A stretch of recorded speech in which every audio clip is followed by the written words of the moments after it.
ce pays tarde à se développer? Est-ce la faute à des institutions qui n'ont pas su à travers le temps se fortifier? Est-ce la faute à des voisins cupides?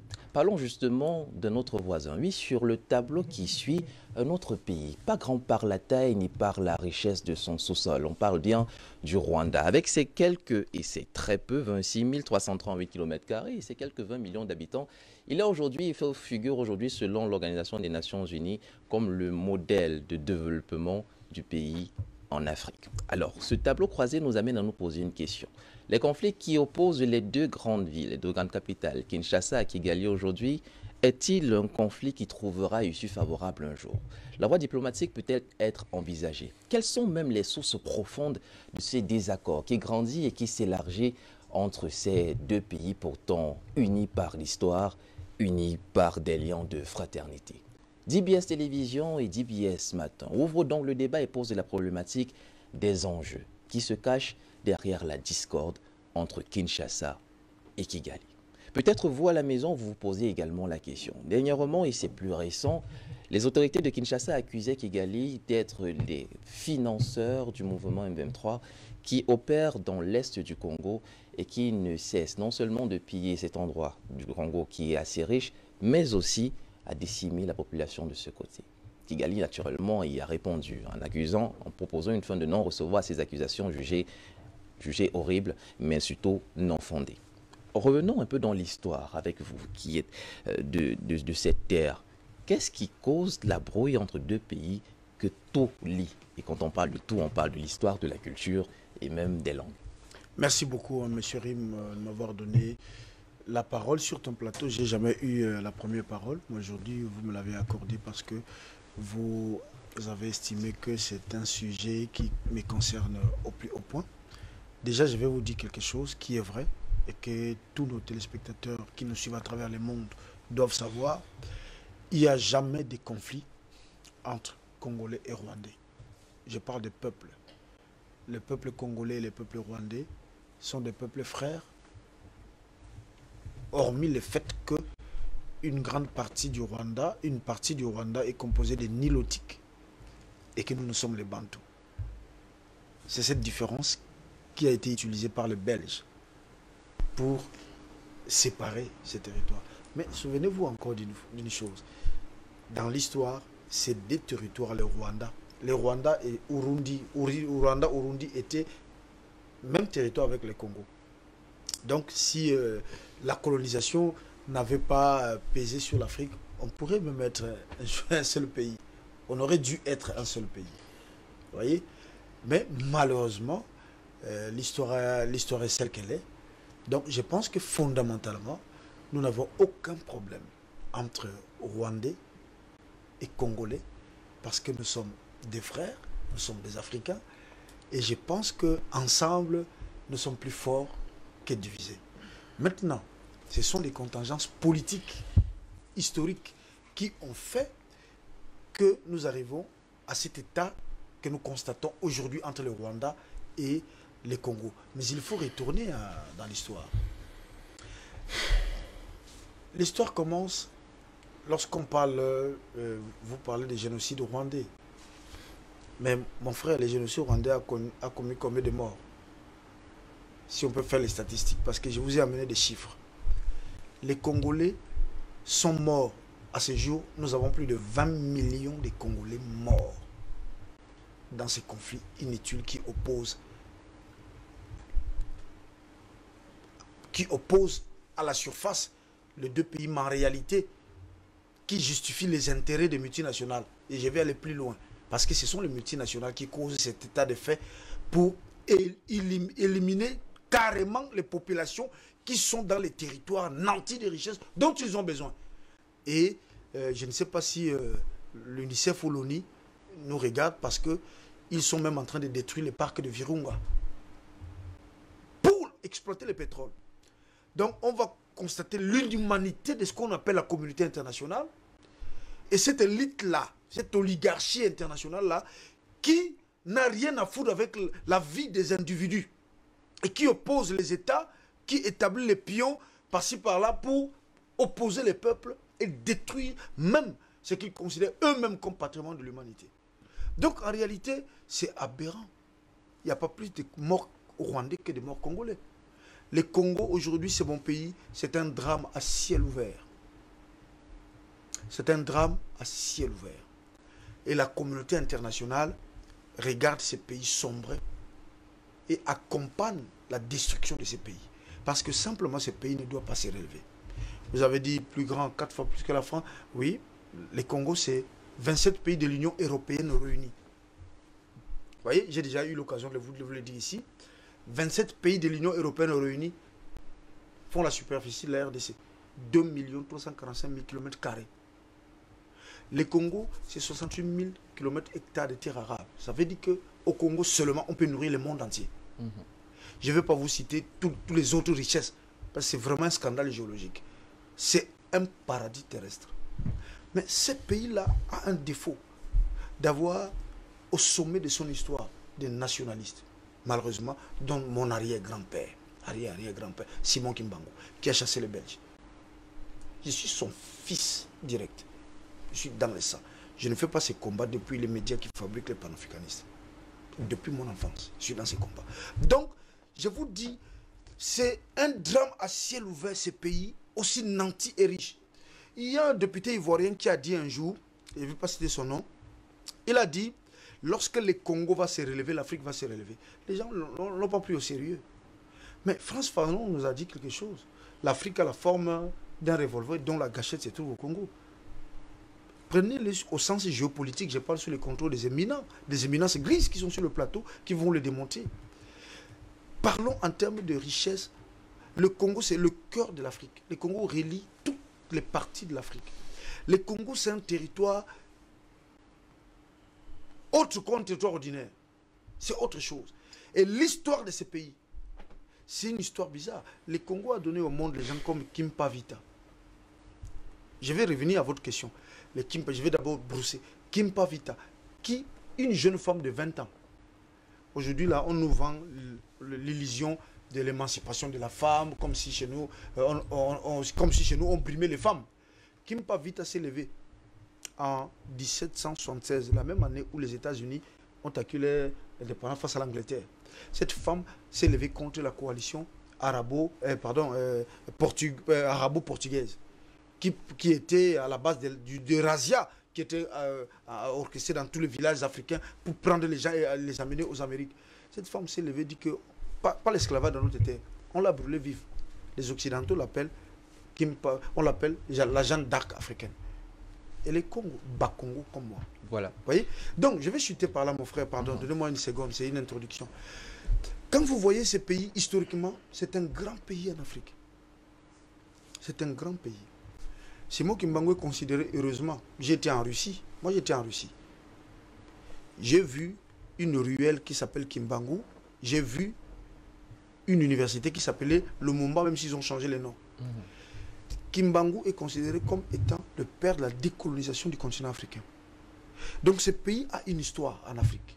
Comme tant d'autres pays. D'ailleurs, tous les pays africains sont importants.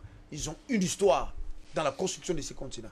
Mais j'ai dit, ce pays a eu la malédiction d'avoir deux personnalités, comme Simon Kimbangu, qui a chassé les Belges, et qui a dit, avant de partir, l'homme blanc deviendra noir, et l'homme noir deviendra blanc. Ça veut dire que Kimbangu expliquait, dans J'ai les écrits, il expliquait qu'il y aura une mutation géopolitique mondiale qui fera que vous, les Occidentaux, qui venez chier ici en Afrique un jour, vous allez être les travailleurs des maisons des Africains.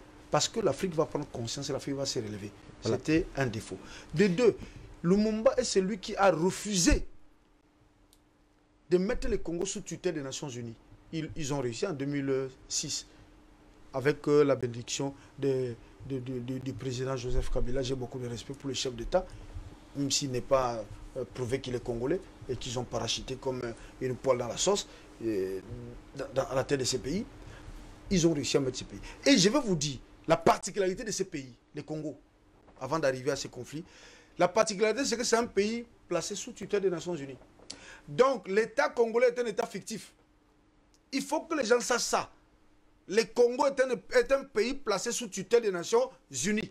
Donc, l'État congolais est un État fictif. Donc tous ceux qui sont là à la tête du pays sont des gouverneurs qu'on manipule au gré des intérêts de multinationales. Et c'est aberrant, c'est blessant, c'est triste. D'accord. Merci, Dr Bénécris, pour cette introduction. On sait que cette affaire est particulièrement affligeante pour vous qui ressentez ça dans vos tripes. Alors, Dr Yamb, on va revenir quand même sur ces migrations qui ont commencé, ces migrations des Hutus, des populations rwandaises d'abord, parce qu'il y a une grande population rwandophone qui a migré sur le territoire du Congo un peu avant les indépendances. Elle a été rejointe par près d'1,5 million de Hutus qui fuyaient les représailles après le génocide en 1994. Est-ce que on peut y lire dans ces migrations-là, peut-être le nœud du problème aujourd'hui, manque d'intégration, facteur de déstabilisation? Est-ce que les migrations ont eu un rôle dans ce qui s'apparente aujourd'hui être comme la discorde du siècle et non résolvable? Qui a compté les gens qui migraient au point de savoir qu'ils étaient exactement 1,5 million?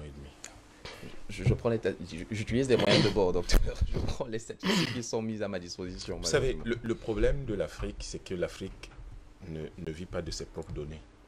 Vous avez des gens qui estiment des choses et qui vous disent c'était 1,5 million de personnes. Qui les a comptés? Or, ce chiffre n'est pas anodin. Ce chiffre, c'est pour dire tout le temps que on aurait pu perdre exactement, c'est-à-dire ceux qui sont censés être morts, 1 million de personnes au Rwanda, c'est à peu près le même nombre qui a migré ici et dont on a pu sauver. Et ces chiffres-là sont la justification des budgets que les gens demandent pour le programme alimentaire mondial, pour le Haut Commissariat aux réfugiés, pour des choses comme ça qui sont simplement de la captation de ressources et du pouvoir d'achat pour pouvoir donner du travail à des types qui n'ont rien à faire. Vous voulez gérer les réfugiés en Afrique, pourquoi il faut que les gens viennent d'ailleurs? Les Africains ne savent pas comment on gère les réfugiés. Comment on recevait les gens dans nos villages? On ne savait pas recevoir des gens qui fuient dans nos villages et les garder. Vous avez besoin d'avoir une foule de fonctionnaires internationaux qui soient là. Programme alimentaire mondial pour importer du riz, du blé, pour les nourrir. Vous ne pouvez pas susciter l'agriculture dans ces pays et ce qui va fixer les populations, améliorer leurs conditions de vie et finalement amener les gens à se dire que les conflits n'auront pas de sens de toute façon, puisque avec ces conflits, on ne peut pas faire de l'agriculture. Non, ça soutient en fait l'activité d'un certain nombre d'intérêts au niveau international et puis ça permet de faire essaimer le réseau d'espionnage international qui alimente un certain nombre de centrales de réflexion, de think tanks qui vont donc dessiner à chaque fois l'avenir du monde. Et on vous dit, il y a le programme alimentaire mondial, il y a le HCR, il y a toutes ces choses-là qui viennent s'installer et qui ont trois défauts fondamentaux. Le premier, c'est qu'ils captent du pouvoir d'achat qui aurait dû revenir aux gens qui sont dans les pays dans lesquels ces fonctionnaires internationaux se retrouvent. Deux, ces gens-là perturbent l'ordre économique parce qu'en réalité, ils ne devraient pas importer de la nourriture et des équipements pour les personnes dont ils s'occupent et permettraient donc le développement économique de la région. Trois, ces gens-là sont une centrale de renseignement. C'est la grande centrale de renseignement pro-occidentale dans le monde. Donc, à la limite, vous voulez régler les problèmes, un certain nombre de problèmes en Afrique, demandez que le fonds de programme des Nations Unies, HCR, le programme alimentaire mondial ne soit plus dans vos pays. Aussi simple que ça. Ça peut paraître excessif, mais en réalité, tant que nous ne prenons pas la pleine mesure du drame que suscite la présence de ces gens, on ne comprendra pas. Autre chose. Vous avez quand même un pays, vous avez quand même une situation assez bizarre où vous avez un pays qu'on présente comme étant le modèle de l'Afrique, mais sur la base de quoi? Le modèle de l'Afrique sur la base de quoi? C'est vous qui décidez maintenant de ce qu'est le modèle pour l'Afrique, ou c'est vous laissez les Africains exprimer, susciter, structurer leur propre modèle de vie, se fonder et s'inspirer de leur mode de vie traditionnel qui va leur permettre donc de se projeter d'une manière contrôlée, maîtrisée dans l'avenir et construire le bonheur selon leurs propres valeurs et selon leur propre appréciation de la vie. Je crois que vous parlez des migrations. Les migrations, ça a toujours existé. Il n'y a pas un seul moment de l'histoire où les peuples sont contenus dans des limites qui sont figées. Il y a toujours eu des migrations, mais les migrations n'ont jamais signifié que les propriétaires historiques des terres en soient dépossédés ou qu'ils ne soient plus reconnus que c'est leur terre. Le problème qu'on a à la frontière est du Congo, c'est le problème, si vous voulez, d'un certain nombre d'intérêts extérieurs au Congo qui manipulent un petit pays qui n'est pas... Non, qui manipule l'élite d'un petit pays qui essaie de légitimer un discours qui est un discours extrêmement grave, qui va conduire à donner le prix Nobel à Mukwege Denis. Ce n'est pas le prix Nobel que les gens doivent regarder. Mais c'est pourquoi il obtient le prix Nobel. Après, lorsque vous avez des milliers de femmes qui sont violées, des milliers d'enfants qui sont nés de pères inconnus du fait de ces viols-là, lorsque vous regardez la souffrance de ces femmes, quand vous êtes africain, vous n'êtes pas choqué. Vous êtes estomaqué. Vous entrez dans une colère qui est difficile à contenir parce que vous ne pouvez pas vous imaginer tout ce que nos femmes ont subi pendant la période de l'esclavage, pendant la période de la colonisation, et vous constatez qu'elles continuent à le subir aujourd'hui. Alors que chez nous, en Afrique, les sociétés sont matriarcales. Ça veut dire que c'est le pilier de nos sociétés qui est détruit. Vous croyez que c'est gratuit? Il doit y avoir forcément derrière un programme bien pensé qui va aller détruire la femme, et en détruisant la femme va permettre soit que certains se multiplient indûment et donc risquent d'occuper la terre, soit que certains veulent simplement traumatiser d'une manière si profonde la population qu'ils n'auront plus de résistance en face. Alors, mais dans ces migrations, quand même, et il faut le rappeler du temps du maréchal Mobutu, il y a eu un projet de sécession. Il voulait, et dans le île, il y a les populations anglophones qui avaient migré, associées à quelques populations ougandaises et burundaises, voulaient séparer justement, autonomiser le Nord Kivu qu'ils voulaient appeler la République des volcans. Est-ce que justement ça ne participe pas à cette discorde? Ces populations ne voulaient rien de tel. Vous savez qui était Mobutu? Vous n'avez pas besoin de revenir dessus. Mobutu était un agent de la CIA. À partir du moment où, c'est l'histoire qu'il établit, c'est pas moi qui le dis, à partir du moment où il était un agent de la CIA, vous comprenez très bien qu'il y avait des gens qui avaient intérêt à disloquer la RDC. Ils l'ont fait au Soudan. Ils ont divisé le Soudan en deux. Ils l'ont essayé en Côte d'Ivoire. Ils l'ont essayé au Mali. Vous savez que le nœud récemment en Éthiopie. Ils n'ont pas fini, ils ont essayé en Éthiopie. Récemment en Éthiopie. En Éthiopie, ils l'ont même... Oui, bien sûr. Oui, quand mon frère pose cette question, je vais vous dire en deux secondes, c'est que la sécession katangaise dont vous faites allusion, c'est le fruit de la Belgique pour limiter l'autorité qu'avait Lumumba et ses mouvements vers sa propension vers la Russie. Ils ont suscité Moïse Tshombe. Oui, ça n'a rien à voir avec les Rwandais. Vous savez que j'ai fait un ouvrage. Je ne viens pas parler de moi ici malheureusement. Non, allons-y. Le monde n'est pas ici. Où j'ai démontré qu'il n'y a pas de Rwandais congolais. C'est une création des Occidentaux. Il n'y en a pas. Quand vous regardez constitutionnellement, les populations sont reconnues à partir de quand? À partir du moment où votre territoire est devenu indépendant ou à partir du moment où votre territoire est reconnu comme un territoire. Quand vous regardez toutes ces dates-là, il n'y a pas de Rwandais congolais. C'est une création visant à rétrocéder ou à balkaniser cette partie de l'Est. Mais je vous dis, le peuple congolais, c'est un peuple vaillant, contrairement à ce que les gens pensent. Si le peuple congolais était naïf, ces pays allaient être balkanisés depuis longtemps. Le peuple congolais est un peuple vaillant. Je pense encore à ce que M. Yamtima disait ici, les viols des femmes.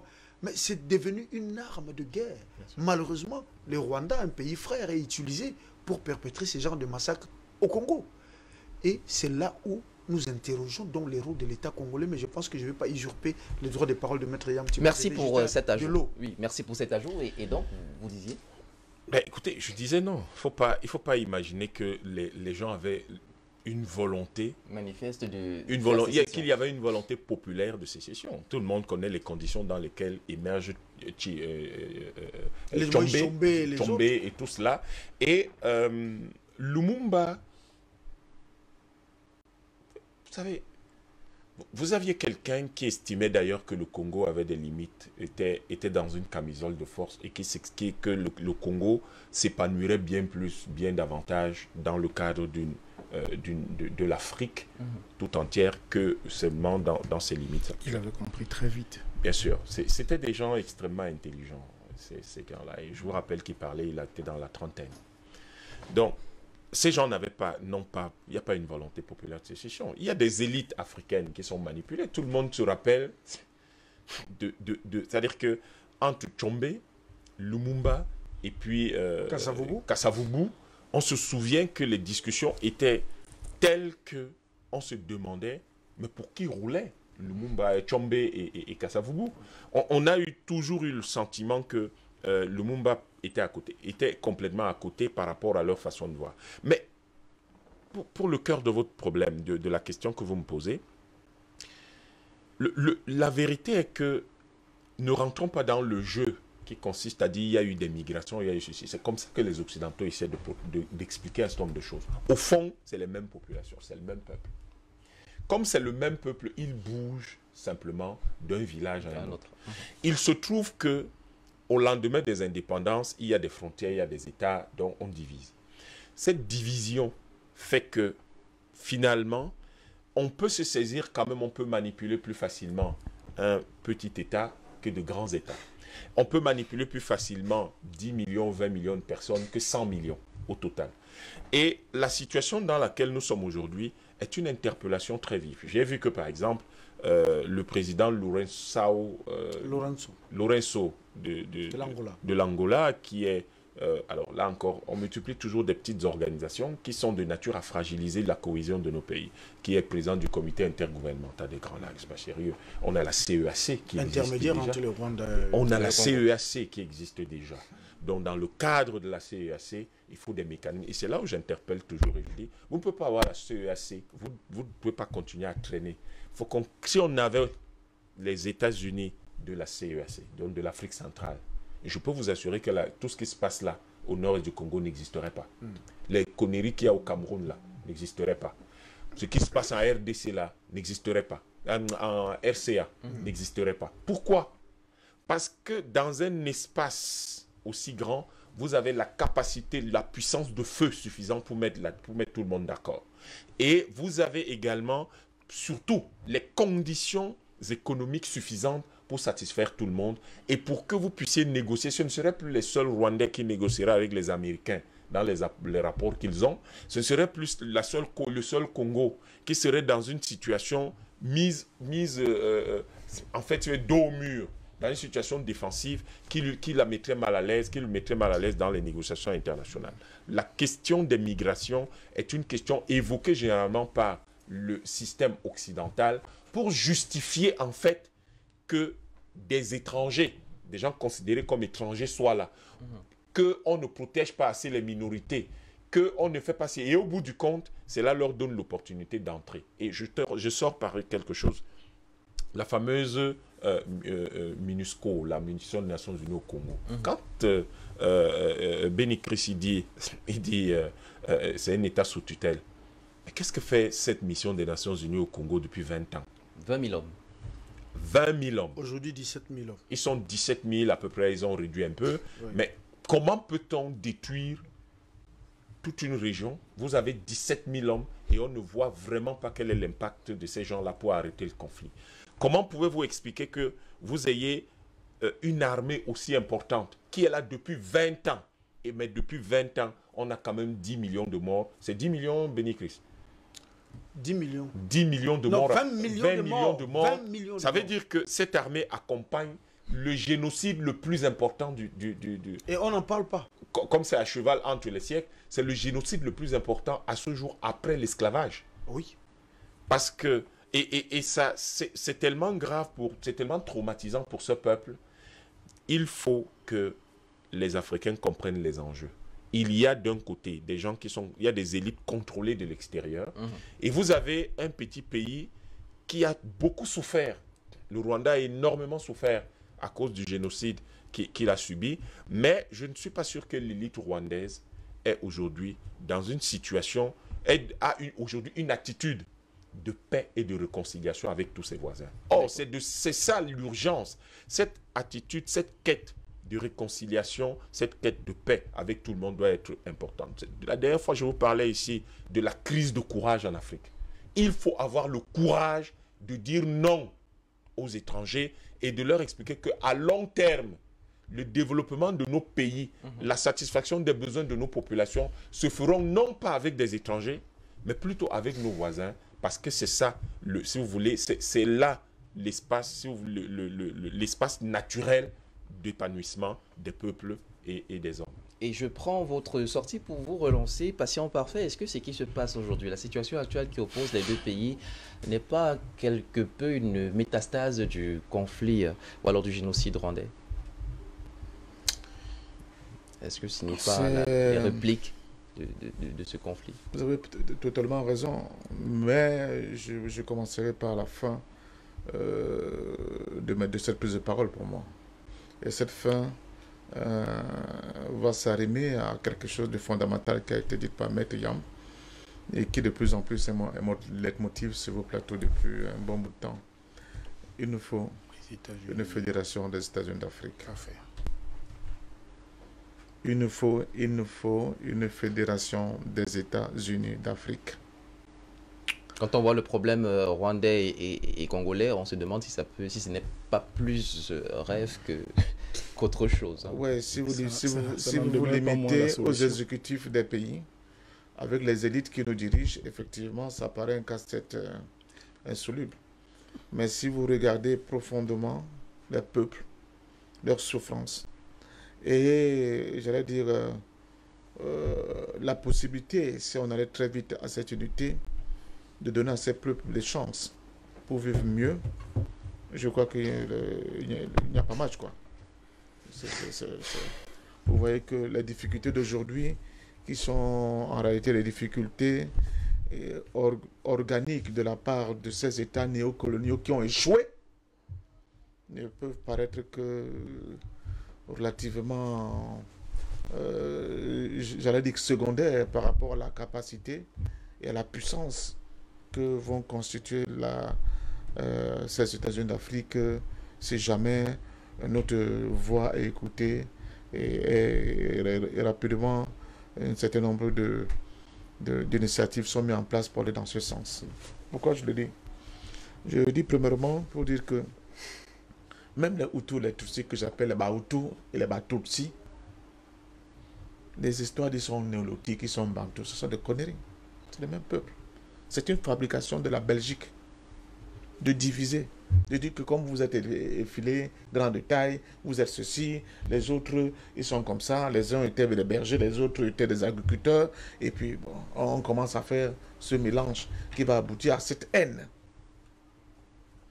orchestrée par les élites qui veulent garder un pouvoir et qui a conduit à ce génocide. La preuve, c'est que Museveni est Tutsi alors qu'il est Bantou. Vous comprenez? Donc c'est quelque chose d'impensable. Et il y a mieux. Dans l'accompagnement de Kabila pour prendre le pouvoir avec l'aide des États-Unis, bien qu'après ça finit par un split qui ne dit pas son nom, les troupes rwandaises, bien sûr, qui ont accompagné le président Kabila jusqu'à Kinshasa, dans leur quête d'éliminer ce qu'ils appelaient les interamoués, ils ont connu des coupes claires à l'est de la République démocratique du Congo. Des millions de morts. Oui. Il y a eu plus de morts pendant cette campagne que pendant le génocide, mais personne n'en parle. C'est ça. C'est vérifié, l'histoire le démontre. Je pense sincèrement que cet échec-là doit nous parler et doit nous pousser à beaucoup plus de détermination, de hardiesse, en poussant nos dirigeants à aller vers les États-Unis d'Afrique.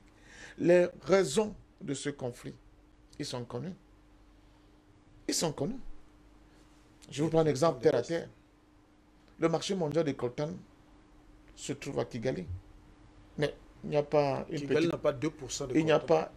pas... 2%, c'est aller loin. Alors, c'est une question que je réservais pour plus tard. Est-ce Oui. qu'on peut rester justement sur les métastases que vous étiez en train de développer, justement, en montrant que, en fait, il n'y a pas de problème de division, mais c'est un problème créé par l'Occident. Est-ce que, justement, ce ne sont pas L'Occident, des répliques de ce qui l'Occident s'est passé au Rwanda, avec la complicité des élites politiques Bien au sûr. pouvoir. de, Faut pas de seulement- ces pays-là? Mais bien Oui, sûr, bien sûr. c'est valable même chez nous. Hein. Allez au Congo. Allez au Congo, laissons un peu le Rwanda. Allons, regardons le Congo lui-même. Vous allez voir des gens qui sont tellement riches. Vous vous demandez, mais comment ils ont fait? Oui. Et à côté, il y a des gens qui sont dans une misère indescriptible. Misère indescriptible. Voilà le type d'État qu'on veut nous servir. Avec cet impérialisme et ce capitalisme néolibéral. Posons-nous la question. Comment est-ce possible que le Rwanda puisse inquiéter le Congo? Si on était dans un État normal. Vraiment. Comment est-ce possible? Ce n'est tout simplement possible parce qu'il y a une gangrène qui a pourri complètement l'élite politique congolaise. Au point où elle est capable d'assumer ses fonctions, les fonctions qui lui sont dévolues. Dont l'une des fonctions, c'est la sécurisation de son territoire et de ses populations. On peut dire beaucoup de choses de Kagame, je suis d'accord. Mais, au moins, sachant copier quelque chose sur Kagame, il a su discipliner son pays. Il a su discipliner son armée, même si l'autre pendant, c'est la misère qui est pour les Hutus.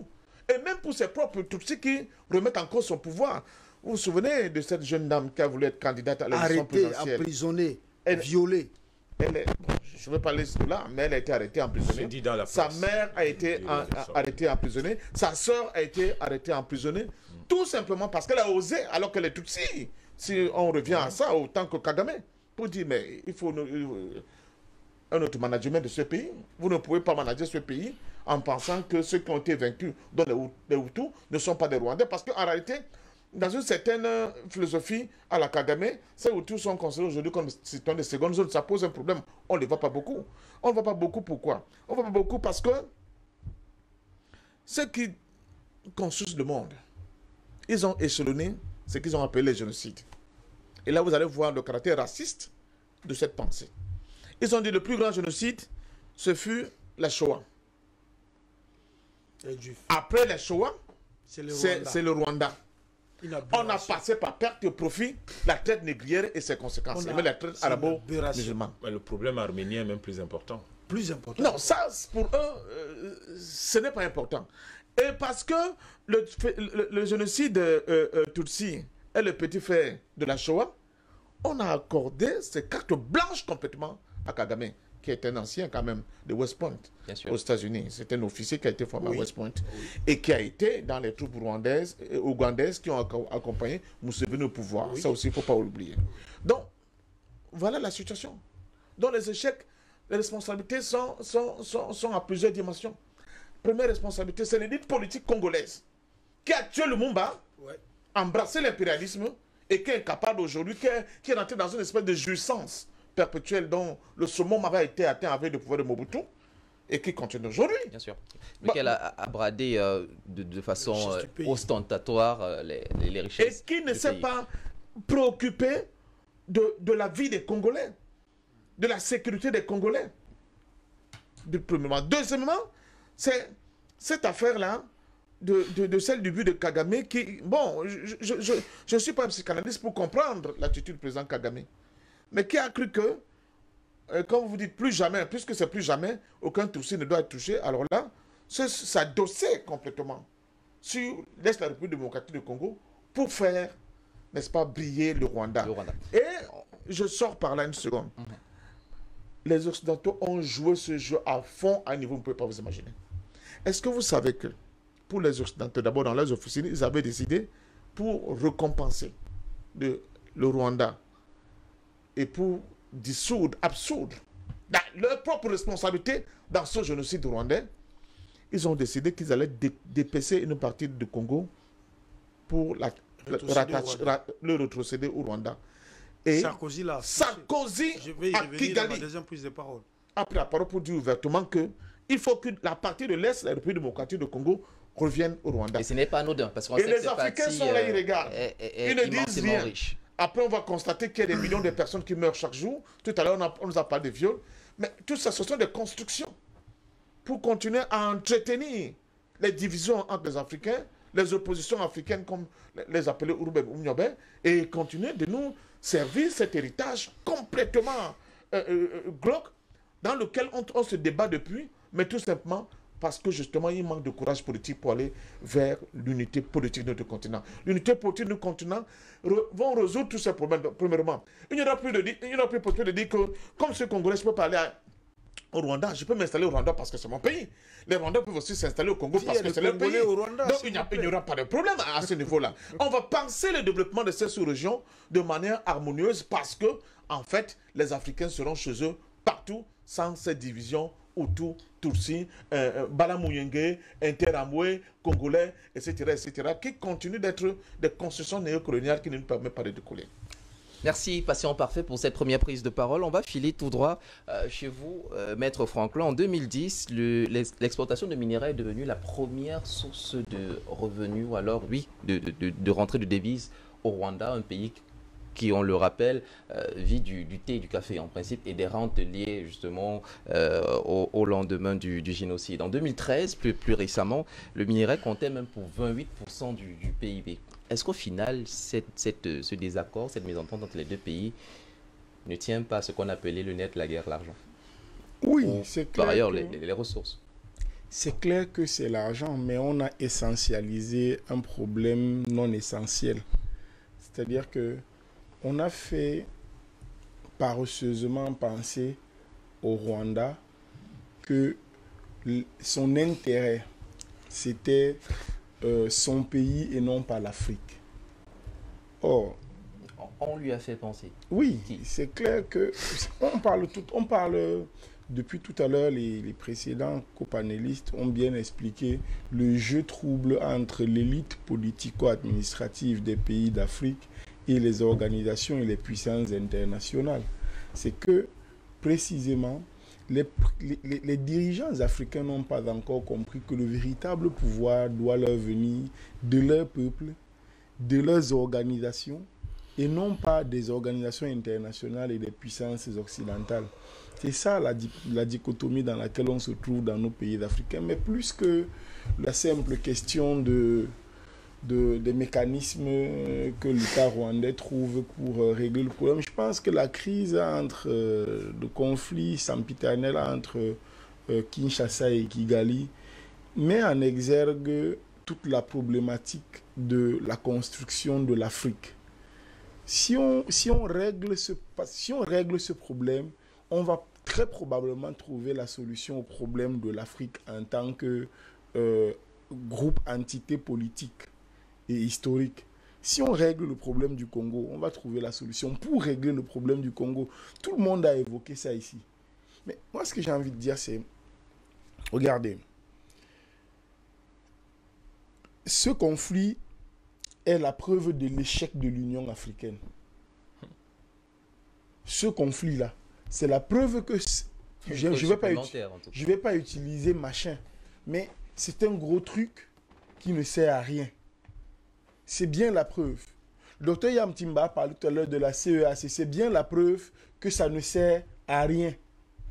C'est pourquoi on peut multiplier, on peut créer tous les jours de petits groupuscules qui vont servir simplement à noyauter, à phagocyter toute tentative de mise en commun, d'agrégation des énergies, des idées et des moyens. Parce que si, dans l'Afrique centrale, c'est-à-dire que si l'Union africaine était un grand chapeau, là en haut, et que en dessous, on mettait des micro-organisations, comme la CEAC et qu'on sort autour, qui travaillent et font monter l'ensemble des résultats des travaux au niveau de l'Union africaine, eh bien, on se retrouverait avec une Union africaine forte des idées des regroupements régionaux qui plus tard donnerait à l'Union africaine la possibilité de fabriquer le bijou dont parle Patient Parfum tous les jours ici, la Fédération des États-Unis, des États d'Afrique. C'est-à-dire que ce qui se passe au Rwanda et au Congo, c'est que on ne réfléchit pas encore en tant qu'Africain. On ne réfléchit pas en partant du postulat historique qu'en fait, c'est la colonisation qui nous a divisés. On ne peut donc pas s'en sortir durablement Parce qu'une fois que le président Kagame ne sera plus là, il se peut que celui qui vienne après n'ait pas les mêmes, je ne vais pas dire dispositions, mais n'ait pas la même autorité, n'ait pas la même histoire politique que le président Kagame, et que ça se renverse, que ce soit le Congo plutôt qui commence à annexer telle ou telle partie du Rwanda. L'Afrique n'aura pas gagné. L'Afrique, au finish, n'aura rien gagné. Il faut que on comprenne très bien que le Rwanda qui s'en sort au détriment, je le disais tout à l'heure en off, les pays africains devraient avoir un pacte clair. Aucun pays ne doit servir de base arrière à la déstabilisation d'un autre. Aucun pays ne doit être le cheval de Troie utilisé par les organisations internationales ou les puissances occidentales pour en déstabiliser un autre.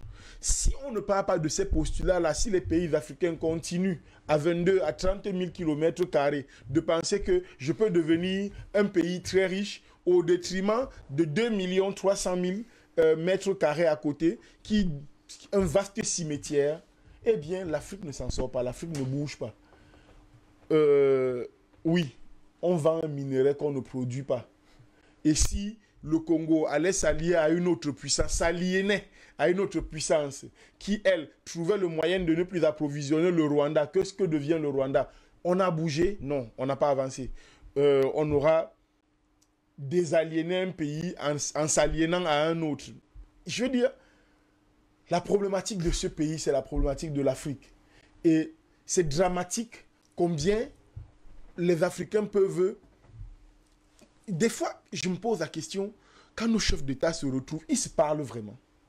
C'est-à-dire que c'est une curiosité. Elle est peut-être naïve, mais je me demande, est-ce que ces gens, quand ils se retrouvent, ils se parlent vraiment?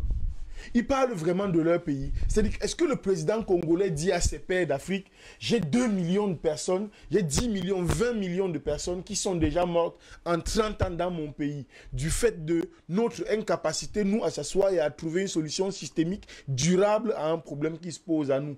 Parce que le prince disait tout à l'heure, l'ONU, l'UNICEF n'ont rien dit, mais c'est pas eux de dire. Rappelez-vous toujours, on a souvent parlé ici du rôle nocif que peuvent jouer toutes ces institutions-là dans le cadre des conflits qu'il y a en Afrique. Elles disent qu'il y a des morts là où ça leur plaît de dire qu'il y a des morts et en raison des intérêts qu'ils ont à dire qu'il y a des morts là-bas. Leur préoccupation, ce n'est pas de déplorer les morts d'Afrique. L'Union africaine a-t-elle une cellule chargée de faire ce type de décompte? Le docteur Yamtimba en parlait. C'est-à-dire que les chiffres qu'on évoque viennent d'où? Qui donne ces chiffres? Parce que les chiffres sont donnés. Si on pense pour vous, sans vous, on pense contre vous. Clairement. À l'ONU, à l'UNICEF, à l'OMS et tout ça, ce n'est pas nous qui pensons. On pense sans nous. On nous dit simplement ce qu'on a fini de penser. Et généralement, lorsqu'on a pensé pour toi sans toi, on a pensé contre toi. Okay. Donc il faut que, à un moment donné, l'Union africaine, on en a parlé ici, je crois, la semaine dernière. On revient là-dessus. C'est une machine. C'est un lion qui n'a plus de dents et qui n'a même plus de crinière. Je ne sais pas si ça a eu la crinière, mais regardez. Et qui sait s'il n'est pas devenu végétal? Qu'est-ce que Lumumba a fait? On sort par là. Qu'est-ce que l'idée de Lumumba depuis le début, c'était d'anticiper sur ce que le Congo devient, d'anticiper sur ce que le Rwanda devient depuis le début. On ne peut donc pas avoir une organisation comme celle qui est là aujourd'hui, qu'on a laissé entre les mains de je ne sais qui, et continuer de multiplier le comité des grands, la commission de ceci. Tout ça, c'est du phagocytage occidental. C'est du phagocytage occidental autorisé, permis, facilité par les dirigeants néocoloniaux qu'il y a à la tête de nos États, qui chacun essaye de protéger sa petite autorité sur l'espace de territoire que les organisations internationales lui confèrent. Et puis, cela se fait au détriment de l'Afrique. Au détriment de l'Afrique et peut-être du Congo un peu plus, car c'est de lui qu'il s'agit ce matin. On étudie les enjeux derrière la discorde entre Kigali et Kinshasa. Finalement, est-ce que le Congo n'est pas victime de la cupidité de ses voisins, tout simplement? Oui, mais c'est souvent l'argument utilisé par les médias occidentaux, mais le mal congolais est plus profond qu'on ne le pense. Je vais vous dire quelque chose. Déjà, premièrement, Kabila prend source dans son combat politique après la mort de Lumumba, il aurait déclaré être un nouveau Lumumba. Mais les mouvements qu'il a amenés à Kinshasa, c'est un mouvement rwandais. On parle bien de Laurent. Laurent Désiré Kabila. Problème. L'AFDL, c'est un mouvement rwandais dont l'objectif était de lutter contre les bandes rwandaises qui luttaient contre Kagame et Museveni. Parce qu'il y a des bandes rwandaises qui sont réfugiées au Congo, vu la porosité des frontières et la grandeur de ces pays. Donc, comprenez qu'il y a l'absence de l'État dans une grande portion des territoires de nos pays. Et c'est le mal de toute l'Afrique. L'État n'est pas présent. Donc, quand Laurent Désiré Kabila arrive au pouvoir, il se rend compte d'une chose. Vite, vite, il a compris. C'était un grand politicien, cet homme. Il a compris qu'au fait, tous ces manœuvres-là n'avaient rien à voir avec lutter contre quoi que ce soit. C'était pour piller les Congos. Et les gars s'est rétracté. Et il a non seulement lutté contre les pions utilisés, dont le Rwandais et les Ougandais, mais contre les commanditaires de ceux qui ont financé, commandité tous ces manœuvres-là pour piller le Congo, dont les Américains. On l'a assassiné, il est mort. Vous avez vu derrière lui, qui a été parachuté, Joseph Kabila. Aucune formation politique, aucune vision politique, il est là. Et vous voyez, c'est lui qui est là. Avec un accord, il arrive là. Mais mon frère, si nous voulons régler ces problèmes militairement, le Congo, tu sais que le Congo a libéré le Tchad. Vous savez que le Congo, la RDC n'a pas de visa pour aller au Tchad. Depuis Issé-Nabré. Le Congo avait une armée. Je vais vous citer l'histoire de l'armée congolaise.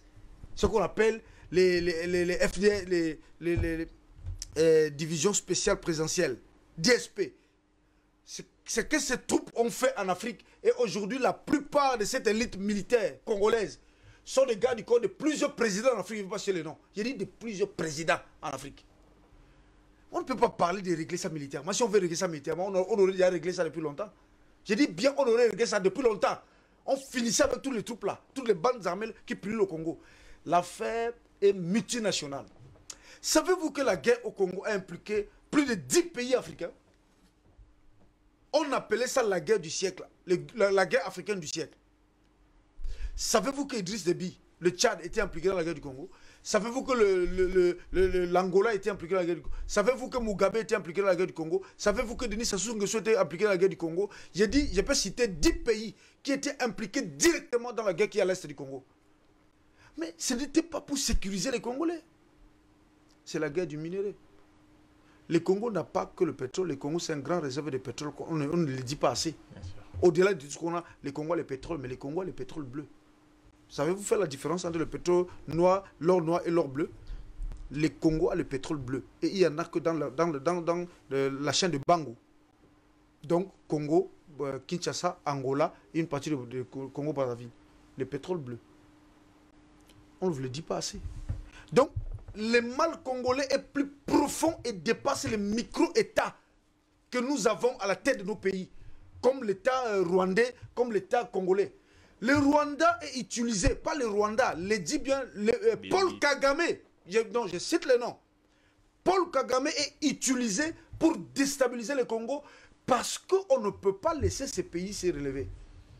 C'est à cause du minerai. Comment pouvez-vous expliquer un pays qui n'a même pas 1% de coltan et qui devient le marché mondial du coltan?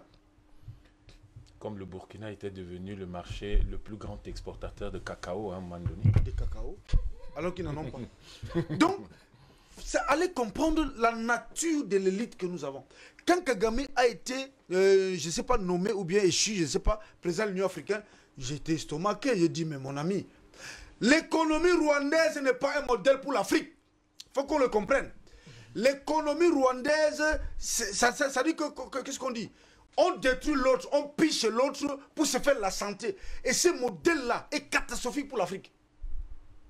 Le Rwanda économiquement n'existe pas sans la RDC. Voyez-vous? Maintenant, comment comprendre? Moi, je dis que le Rwanda n'est pas un problème. Je dis que l'Union européenne n'est pas un problème. C'est la nature de la lutte congolaise qui pose problème. Je vous ai donné les cheminements de ceux qui sont aujourd'hui au pouvoir au Congo. Comment ils sont arrivés, comment ils sont parachutés, quels sont les intérêts qu'ils défendent. J'ai dit que si on veut mettre fin à la guerre là, militairement, les Congo c'était l'une des plus grandes armées en Afrique. Je vous l'ai dit, je peux vous le prouver. Ce n'est pas un problème. Je vous dis que ce n'est pas un problème militaire, c'est un problème géostratégique. Parce que les Congo ont 9 voisins. Les Congo ont 9 voisins. Parfait, on parle aujourd'hui des États-Unis d'Afrique. Quel est le pays qui a plus de voisins? À partir de quel on peut relancer le développement de l'Afrique? C'est celui qui a plus de voisins. Si seulement il peut s'entendre avec tous ses voisins, mais c'est une catastrophe pour l'Europe. Le Congo peut alimenter l'Afrique et alimente déjà l'Afrique en électricité et dans le monde. Vous savez qu'une partie du Japon et des États-Unis sont alimentés avec le barrage d'Inka. Au Congo? Oui, oui, je peux vous le prouver. Ce sont des rapports de l'ONU. Je ne parle pas de moi. Ce sont des rapports de l'ONU. Si vous me permettez, j'entre dedans, je vous montre. Donc, c'est catastrophique que dans ce pays, je vous dis, dans ce pays, je vous dis que c'est un drame à ciel ouvert. Vous savez que le pays là, le plus poissonné, le peuple manque à manger. Des familles entières mangent une fois peut-être par jour. Peut-être même ne mangent pas. C'est catastrophique ce que l'Occident fait de ce pays. C'est mon pays. Voyez-vous, ce pays-là peut produire la lumière qui alimente l'Afrique et une partie du monde. Mais vous savez que vous allez à Kinshasa, vous avez des quartiers entiers qui n'ont même pas la lumière. Vous savez que le pays-là est le plus coupé en termes d'hydrographie. Mon ami, nous sommes bénis avec l'eau. Des rivières, les lacs parmi les plus poissonnés, le fleuve le plus puissant. Mais vous savez qu'en plein Kinshasa, vous avez des gens qui déambulent avec des bidons sur la tête, en plein capital, pour chercher l'eau. Il n'y a pas l'eau. L'eau. L'eau. Je ne vous parle pas de l'eau. Je ne parle pas de l'enclavement de ces pays. C'est une catastrophe. Il faut faire un tour dans ces pays pour te rendre compte de la méchanceté de l'Occident et de la nécessité donc des États-Unis d'Afrique. C'est une catastrophe à ciel ouvert, mon frère. Donc ce problème-là, c'est un problème de la nature des élites que nous avons. L'élite rwandaise et l'élite congolaise aujourd'hui au pouvoir ne sont pas favorables à l'émergence de ces pays-là. Sinon, à la base, il n'y a aucun conflit entre Rwandais et Congolais. D'ailleurs, la plupart des élites congolaises ont des femmes rwandaises. Et une grande population congolaise vit au Rwanda. J'ai mon frère qui vit au Rwanda. Ils vous diront même, ce qui se passe là, nous, on ne comprend rien. Donc, on ne peut pas opposer le Rwanda avec le Congo. Ce sont des pays frères. Mais c'est une élite instrumentalisée, manipulée pour détruire la cohésion et l'unité de l'Afrique. C'est ça le problème, mon frère. Et l'ONU, dans ça, je vais chuter par là. Que fait l'ONU? En 2006, on amène l'ONU. On dit 20 000 casques bleus pour lutter et pour sécuriser le Congo, aider, accompagner le Congo à se stabiliser et tout. Mon frère, 20 000 casques bleus contre des bandes à peine composées de 5 000 personnes, même pas 5 000 personnes. Ça, c'est exagéré. Parfois, ce que vous appelez M23 là, ce sont les Rwandais. Quand vous ne trompez pas, ce sont les Rwandais. Parfois, c'est 2000 même, c'est trop. Parfois, c'est 500 personnes. Et ils sont là armés, qui entrent dans les villages, qui tuent. Pourquoi? Parce qu'il faut écarter les populations des zones dont on a déterminé qu'il faut exploiter. Les coltans, l'or, les diamants et tout. Donc, c'est un massacre à ciel ouvert qui se passe. Et l'ONU accompagne cela. Pouvez-vous imaginer depuis 2006 jusqu'à cette date, l'ONU au Congo, l'ONU fait quoi?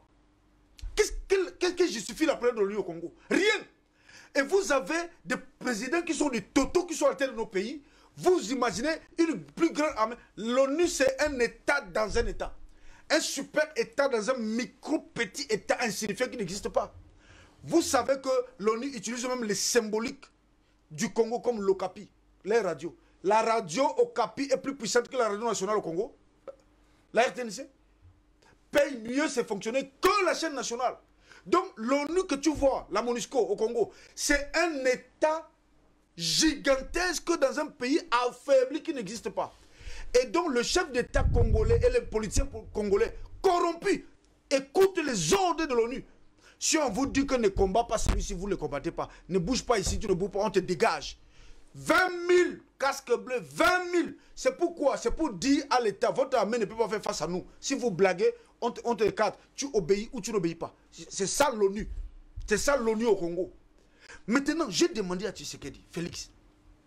J'ai dit, Joseph Kabila a entraîné ces pays-là à être sous tutelle. Toi, tu es venu, tu prétends être nationaliste, tu prétends être fils du pays. Pourquoi tu ne résilies pas les contrats de la présence onusienne au Congo? Première disposition, dis à l'ONU de partir. Deuxième disposition, va voir M. Kagame, dis-lui que nous sommes des pays frères, on n'a pas besoin de se faire la guerre. Mais si vous avez besoin de richesses, aidez-nous à sécuriser l'Est. Nous exploitons la richesse pour l'Afrique. Vous pensez que toutes les richesses du Congo, si on exploite même seulement 2%, mais mon frère, est-ce que les Congolais vont vivre de ça? C'est énorme. Donc on peut utiliser cette richesse-là pour l'Afrique. Mais nous avons des chefs d'État qui ne sont pas, qui ne roulent pas pour les intérêts africains, qui ne roulent que pour les intérêts des multinationales, qui n'appartiennent même pas à notre vision de vivre ensemble. Et donc, j'ai dit, Paul Kagame, Félix Tshisekedi et tous ces chefs d'État, ce sont des totos, des marionnettes entre les mains des intérêts étrangers. Je l'ai dit, j'assume la pleine réponse de ce que j'ai dit. J'ai dit que ce sont des marionnettes, des gens dangereux, qui ne sont pas des modèles pour l'Afrique et des gens qu'il faut déguerpir du pouvoir. Merci, Dr Prince Bénicré. Si on peut comprendre la véhémence de vos propos, un sujet qui touche tout Africain et plus encore ceux qui sont de mer Congo. Alors, on s'achemine là vers les pistes de solution de ce désaccord, de cette discorde qui dure et perdure d'ailleurs. Des accords ont été conclus, des accords de paix en 1999 à Luanda, en 2002 à Pretoria et à Luanda et à Osaka, pardon. Aujourd'hui, on en est encore là. Finalement, quels seraient les mécanismes de sortie de crise entre ces deux pays pour qu'ils arrêtent de se faire la guerre, même si c'est par groupuscules interposés? Aujourd'hui, c'est l'Angola qui se propose justement de jouer les médiateurs. Qu'est-ce qu'il faudrait pour eux? Quelle est la solution durable pour une entente plus pérenne entre les deux pays? Premièrement, il faut qu'à la tête de nos États, qu'on ait des États patriotes. Qu'on ait des gens qui ont l'ambition pour leur pays et pour leur continent. Est-ce que le modèle du Mali peut s'appliquer ou devrait s'appliquer au Congo? Je l'espère que si les Congolais prennent conscience de ce qui se passe au Mali, je crois qu'ils protégeront mieux leur population, ils auront de bonnes relations avec leurs voisins immédiats et pourront être une espèce d'exemple, n'est-ce pas, pour l'intégration sous-régionale africaine que nous appelons de tous nos voeux. Le problème, c'est la qualité des élites que nous avons à la tête de nos États. Et tout à l'heure, Bénicré parlait de l'armée congolaise. Je suis au regret de lui dire que, justement, l'un des maillons faibles de cet État congolais a été son armée. Ouais. A été son armée. On l'a vu avec, quand, à la fin du mandat de Mobutu, comment l'armée a été noyautée. Il faut dire que c'est la CIA qui a décidé, en réalité, de dégager Mobutu. Et ils ont cherché quelqu'un, ils sont allés chercher Kabila, qui était un ancien mouléliste, qui était en Tanzanie, qui faisait son business. Ils ont fait une réunion au bord du lac Kivu. Et là, ils lui ont dit, voilà, nous, on va t'aider, on va prendre quelques anciens maquisards qui vont t'accompagner avec la puissance de l'armée rwandaise. Bon, Kabila était un filou. Je vous ai dit que le pouvoir a deux éléments, c'est la force et la ruse. Dans un premier temps, il a dit, bon, puisque vous me mettez devant le fait accompli, je vais utiliser la ruse. On dit quand l'émissaire américain parlait, quand Kabila regardait le plafond, il dit, bon, ces gens me prennent pour un idiot, on va voir jusqu'à la fin comment le match va se jouer. Donc, il s'est laissé faire. Ils l'ont accompagné, il a pris le pouvoir.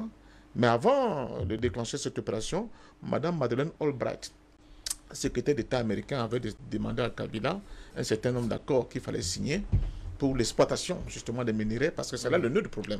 C'est toujours l'exploitation. Tous les GAFA là, les GAFA qui crient là, qui disent qu'ils font des chiffres mirobolants par rapport à leurs bénéfices. La ressource première vient en principe de cette région-là. Alors, Kabila lui dit, pas de problème, madame la sous-secrétaire, c'est OK. Quand Kabila arrive au pouvoir, madame Albright appelle Kabila. Kabila lui dit, madame, les accords qu'on avait passés avant que j'arrive à Kinshasa ne sont plus valables. Il faudra tout renégocier. C'était la fin de Kabila. C'est à partir de ce moment-là que Kabila a signé son arrêt de mort. Parce que les Américains avaient oublié que dans l'âme, Kabila est un patriote et un nationaliste qui ne se laissera pas faire.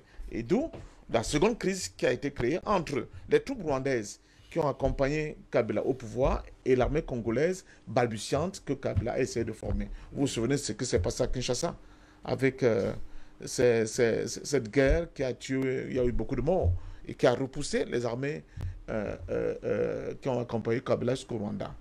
Kagame le prend mal et décide de monter de toutes pièces une armée, une cabale pour venir dégager Kabila de pouvoir. Oui. Il a parlé tout à l'heure des pays qui sont affrontés au Congo. C'est à ce moment, justement, qu'on va avoir l'Ouganda qui sera du côté du Rwanda. Ouais.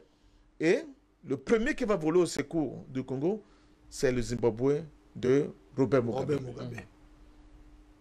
C'est grâce à Robert Mugabe et plus tard l'intrusion de l'Angola, oui, c'est eux qui ont stoppé l'avancée des troupes rwandaises. Oui. Sinon, si c'était seulement Rwanda-Congo, les Rwandais montaient jusqu'à Kinshasa et dégageaient Kabila. Oui. C'est vous dire la faiblesse de cette armée. Donc quand je parle de l'échec des élites congolaises, qui se sont enrichis de manière outrancière, mais n'ont pas pensé au pays, n'ont pas pensé à construire le pays, n'ont pas pensé à doter le pays de véritables outils qui permettent à ce pays d'être respecté. Voilà un exemple patent de cette duplicité de cette élite-là qui se pavane à travers le monde, mais qui est obligée de construire le Congo. C'est ça qui fait la faiblesse de ce pays cher qu'on appelle le Congo. Et évidemment, tout le monde est manipulé, toutes les élites sont manipulées. De Bemba, en passant par le gars de tout-puissant Mazembe, comment il s'appelle, Moïse Katumbi. De Katumbi, tout le monde est manipulé. Tout le monde est manipulé dans cette région parce que les élites, chacun veut s'enrichir tout simplement. Je me souviens à l'époque, j'étais à Luanda, et à l'époque, l'élite, c'est-à-dire que les forces spéciales congolaises, ce sont les Angolais qui étaient obligés de les prendre sous leur couvert pour les former et les renvoyer au pays. Parce que l'armée n'existait parce que l'armée n'existait plus. Il n'y avait plus d'armée. Il n'y a plus l'armée jusqu'aujourd'hui. Je pense sincèrement que cette question-là, cher ami, quand tu me demandes les solutions, qu'est-ce qu'on peut faire? Les solutions, à mon sens, premièrement, il faut une nouvelle élite qui pense vraiment l'Afrique, qui a de l'ambition pour notre continent. Parce que, fin de fin, c'est ni le peuple rwandais, ni le peuple congolais qui va s'en sortir dans cette affaire-là. Allez voir les chiffres d'affaires que font Google, que font Microsoft, que font, mais vous allez devenir fou. Samsung et consorts. Mais l'essentiel de leur matière première qui leur permet de faire ces chiffres d'affaires, ça vient d'où? Ça vient du Congo. Oui. Où des gamins comme ça, à Lyon, vont au cœur de la terre pour chercher ce minerai qui est extrêmement important. La téléphonie mobile sur le plan tout planétaire n'a pas de sens sans le coltan du Congo. Il faut dire ça, Mondovision. Même certains alliages dans certains avions, et je ne sais pas où, ça vient de là. Et je pense sincèrement que quand on parle de l'Union africaine, tout à l'heure, l'Union africaine ne pourra reprendre ses lettres de noblesse que quand nous serons en capacité de produire à la tête de nos États des gens qui pensent justement l'Afrique. Tant que cela n'est pas possible, ce mécanisme-là, et c'est là où on interpelle le peuple, on dit au peuple, jouez votre rôle à fond, n'acceptez plus jamais, parce qu'on vous présente des bouts de pain et des bords de sardines, de voter des gens qui vont jouer contre vous, qui jouent en réalité contre l'avenir de vos enfants. C'est de ça qu'il s'agit. N'acceptez plus des élections qui sont truquées d'avance, qui ne servent à rien que de reproduire cette caste, n'est-ce pas, d'indigènes évolués, parce que vraiment c'est ce qu'ils sont, qui sont à la tête de nos États. C'est ça le truc fondamental. Et maintenant, moi je dis, Kagame, j'ai beaucoup de reproches à lui faire. Mais, je me dis quand même qu'avec Kagame, il faut continuer les leçons. Voilà un gars qui connaît ses faiblesses. Il sait bien qu'il ne peut pas permettre au Rwanda d'être un pays qui compte sur le chiquet africain, mais qui a imposé une discipline de fer à ceux qui lui sont fidèles et qui permettent aujourd'hui, par le biais d'un soft power, de s'imposer sur le plan continental. En RCA, vous avez vu les troupes au prix des crimes rwandaises. Il faut ajouter. En RCA, attendez, mais non, il faut bien me comprendre. Je n'absous pas Kagame. Mais je comprends la démarche de l'individu qui se dit, pour que mon pays existe, il faut que je fasse un certain nombre de choses. Donc il peut être considéré comme un modèle? Non, pas du tout. Mais comment vous le Non, comprenez? pas du tout. Il y a quelque chose que je ne comprends pas. Oui, Comment on fait pour comprendre un type qui est responsable de Quelqu'un 20 qui millions tue. de morts? J'en viens, non. Non. Les 20 millions de morts, c'est pas Juste Kagame. juste Qui- deux qui- secondes. les 20 millions de Qui a parlé? une partie. Non, Une juste, partie. juste 2 secondes. Hein. Attention, Oui. vraiment, soyons rigoureux. Oui.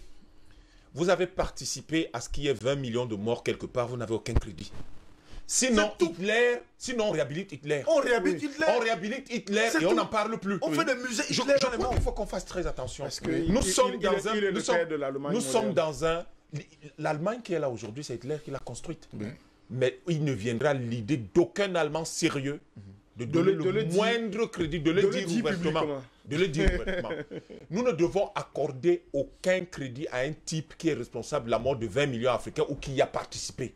Vous y avez participé, vous êtes déchus de notre Kagame, c'est un considération. criminel de guerre à et arrêter. donc, je dis encore, J'assume ce que j'ai dit. je dis Dr. encore, Chris, je dis s'il vous encore, plaît, je dis s'il vous encore plaît. une chose. Merci. Par contre, nous n'allons pas jeter le Rwanda avec l'eau du bain. Et c'est pour ça, et nous comprenons que le Rwanda en soit là aujourd'hui, parce que malheureusement, nous n'avons pas fait nos classes, nous n'avons pas fait notre travail qui consiste à créer au moins des États-Unis de l'Afrique centrale, mais mieux encore les États-Unis d'Afrique. Parce que si le groupe de Casablanca avait réussi en 1963, il n'y aurait jamais On n'aurait eu pas de leaders comme génocide ces gars. au Rwanda. Il n'y aurait jamais eu de génocide au Rwanda. Les responsables intellectuels du génocide au Rwanda, c'est le groupe de Monrovia. Oui. Voilà la raison pour laquelle ces gens n'ont aucune place dans l'histoire de l'Afrique. Et donc Kagame qui arrive, qui est un type, qu'importe la discipline ou tout le reste, C'est le résultat il y a de le tout ça. fait que ça descend d'une longue lignée qui croit qu'il faut piller certains pays africains pour vivre. Mais nous ne sommes pas devenus les colons de 1884 à Berlin. Vous ne pouvez pas. L'Europe, pourquoi nous critiquons les Occidentaux? Mais c'est à cause de Berlin. Or, celui qui utilise le même mode de fonctionnement que Berlin 1884, nous ne mérite le pouvons même pas jugement. du tout lui donner du crédit en Afrique. Il mérite le même jugement. Nous ne pouvons pas juger les uns durement et lui pas. Par contre, la seule chose dont lui peut bénéficier, c'est qu'étant notre frère, étant là à côté, on ne va pas le chasser d'Afrique. Nous avons à faire le travail que nous aurions dû faire depuis les années 60. À savoir, créer les grands espaces politiques sous-régionaux ou alors de la région africaine pour que cela ne se produise jamais. Parce qu'aujourd'hui, je ne sais pas qui l'a dit sur le plateau tout à l'heure, Kagame est encore là. Quand il ne sera pas là, on fait quoi? On fera quoi? Kagame a On des recommence. accords particuliers avec qui il a des accords. Oui. Quand il ne sera plus là, est-ce que la personne qui va lui succéder aura les mêmes accords? Devons-nous laisser que le Rwanda soit éventuellement à la merci de règlement de compte ou de vengeance des autres Africains? Il faut que nous fassions très attention, nous devons anticiper. Et nous devons pouvoir rattraper ce qui a été mal fait. C'est pour ça que nous disons une chose. Le Rwanda doit supporter les critiques des Africains, mais le Rwanda doit comprendre qu'il doit faire amende honorable par rapport au Congo. Un génocide ne justifie pas tout. Au Cameroun, on en a eu 4 millions qui sont passés. Les Camerounais ne sont pas en train de couper les têtes des Français partout. Il faut que nous comprenions une chose. Hélas. Hélas, comme il le dit, que quand vous avez tort en Afrique, on vous le dit en face. C'est tout. On ne se cache pas, on ne murmure pas. Et on n'essaie pas de vous trouver Des excuses. des excuses. La pseudo-croissance Il y a du Rwanda une est le chose- fruit du pillage du Congo. Il y a D'accord, une Je peux chose. finir quand même. Il y a une La chose. je pseudo-croissance vais- économique je lui remets- du je lui remets Rwanda la est parole. le fruit du pillage Je lui- du Congo. je lui- Cela ne Dr. saurait Bénéfice. être justifié ni pris Dr. comme Bénéfice. un modèle. Je lui Merci. remets la parole. Merci, Je Dr. lui remets Bénéfice. sa parole en disant simplement ceci. Nous nous battrons pour protéger tous les Rwandais. Parce que chaque Rwandais est un Africain. Et sur ce plan-là, nous pensons que le Rwanda se retrouve historiquement dans la situation dans laquelle il se trouve parce que les Africains n'ont pas fait leur classe. Si on s'était battu pour qu'il y ait les États-Unis d'Afrique, il n'y aurait pas eu le Rwanda. Et il n'y aurait pas ce qui se passe au Congo aujourd'hui. Avec 20 millions de morts, c'est exactement l'équivalent de ce que Léopold II a fait dans ce pays-là. C'est inacceptable. Tout le monde s'incline devant la Shoah qui a fait 6 millions de morts. Il y en a 3 fois plus, 4 fois plus au Congo. et tout le monde est là à dire, et tout le monde est là à dire, Kagame a porté la discipline, Kagame a fait... Mais non, arrêtons ça. C'est un criminel. Non, à la limite, peut-être que permettez-moi de... Parce que sinon, je vais allonger mon temps de parole. Il y a une chose qu'il faut qu'on comprenne. Et voilà pourquoi vous pouvez voir que, par exemple, le président Kagame peut être porteur d'ineptie comme la ZLECAf. Parce que la ZLECAf, c'est une inertie, une grossièreté économique et politique qui est justement qui constitue l'un des freins à la constitution des États-Unis d'Afrique centrale ou des États-Unis d'Amérique. Si vous avez les États-Unis d'Afrique aujourd'hui ou les États-Unis d'Afrique centrale, vous n'avez pas besoin de ZLECAf. Mais pourquoi les gens comme lui vont justement penser que c'est ça qu'il faut faire et soutenir ça? Mais justement pour maintenir le statu quo actuel qui est préjudiciable à toute l'Afrique. Parce qu'il y a 20 millions de morts dans l'Est du Congo. Mais imaginez l'impact dans le reste de l'Afrique. Croyez-moi, lorsque quelqu'un meurt faute d'aspirine à Douala, c'est en grande partie lié à ça. Merci. Faut dire, alors, je n'ai plus de parole. Justement. Laissez-moi chuter. Ne chutez pas, mais sortez. Bon. En quelques secondes, s'il vous plaît. Non, vous avez pas... Si, parce qu'il faut... oui, mais il y a un problème, Rim.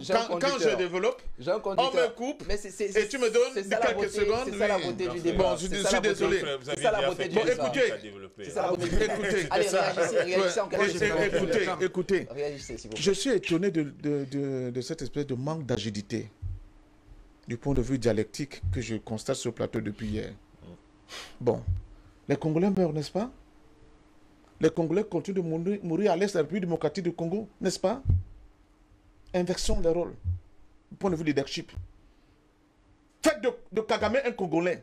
Pourquoi vous voulez une conjecture alors qu'on a les faits? Parce que je vous dis qu'en Afrique, on ne sait pas de leadership, monsieur. Même sur le plan juridique, c'est pas possible de le faire. Les faits, vous ne pouvez pas les opposer à une conjecture. Vous ne pouvez pas vous êtes des hypothèses, il y a des faits. Vous parlez seul alors. Non, on parle seul. Vous êtes dans une situation. Conjecture et faits, vous les mettez ensemble. Je ne dis plus rien, nous sommes... Dans ce cas, imaginons que les Allemands soient les Juifs. Personne n'a jamais imaginé une telle hypothèse. Je ne comprends pas. Monsieur Recentrant, une personne. Monsieur Recentrant. Alors, je préfère ne plus rien dire. Il vaut mieux. Non, vous ne pouvez pas vous taire sur ce plateau. Je me tais. Il vaut mieux. Il faut qu'on sache.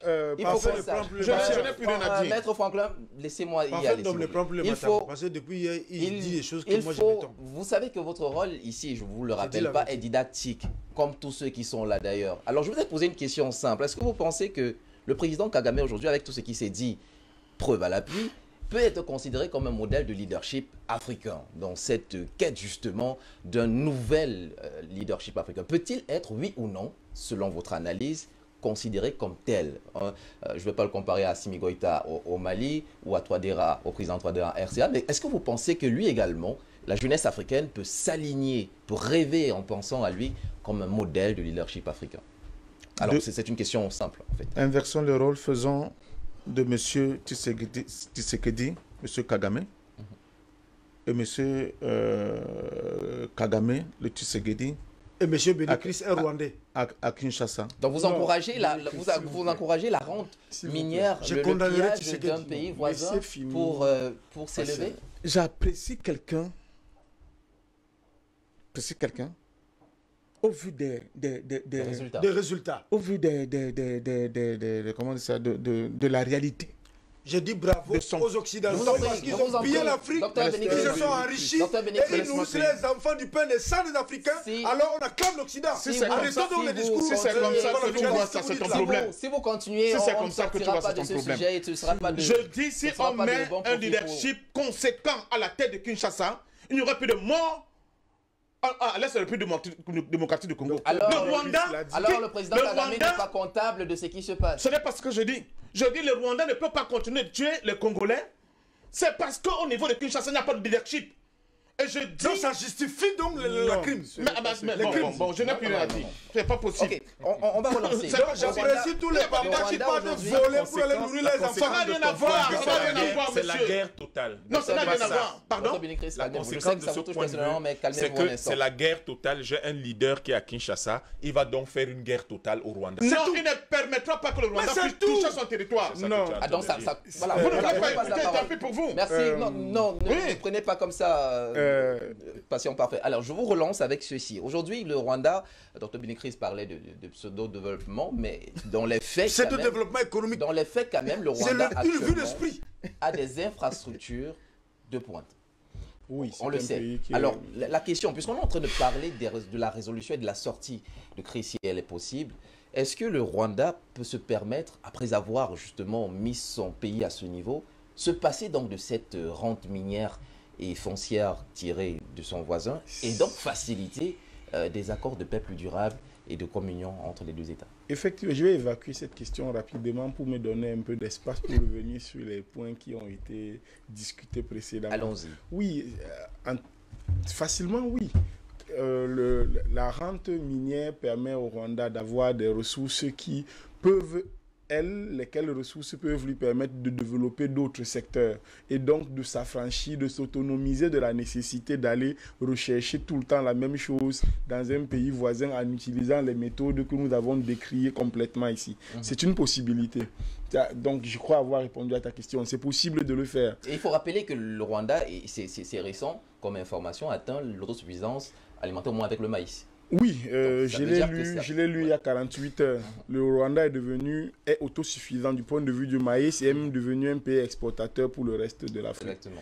Oui, et pour d'autres produits, ils sont en train de se rapprocher également de ce seuil-là. C'est-à-dire que c'est possible, c'est possible. C'est même dans la stratégie.